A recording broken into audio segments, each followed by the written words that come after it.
Good morning and welcome to GrainTV for May 14, 2012. To my left is Logan Burgess and I'm Brock Shimpino.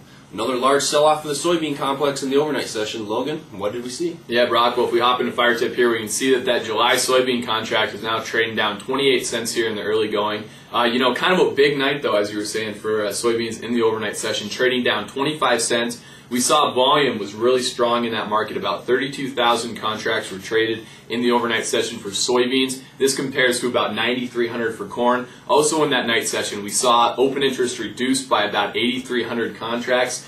All these things are really kind of indicative of funds exiting this market. We've been talking about it for a while here. The funds are extremely net long right now. And actually in Friday's Commitment of Traders reports, we saw that for the first week in 13 weeks, the funds actually reduced their net long position now. Right now they're sitting around 228,000 contracts net long. So they still have a lot of contracts on the table here.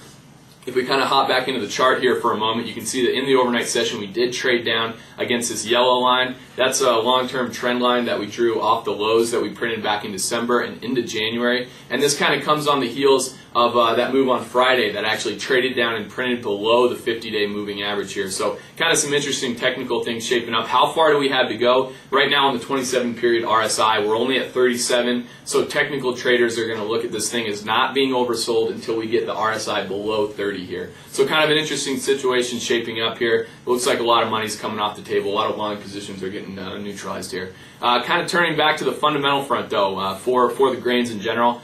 We did see Planalytics come out with crop moisture quality here report. What are we seeing there, Brock?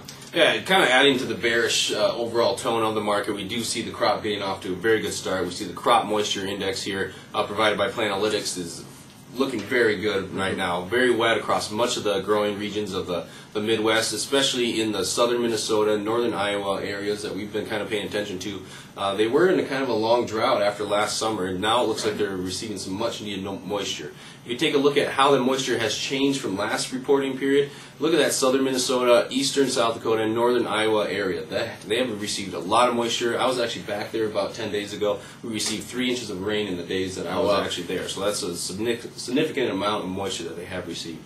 And if you look at the soil moisture capacity, you can see that in that northwest Iowa area we've been paying attention to, it's now up to 91% full of moisture. So that's pretty good for this area. Yeah, certainly. I mean, take a look here at this northern Oklahoma, southern Kansas region. That's now 100 on the soil moisture capacity scale. We saw the crop conditions come out here, and they're expecting a 32% larger hard red winter crop this year than what we saw in 2011. That's certainly supported by what we're seeing here. Staying on the fundamental front, this afternoon we will have crop progress come out.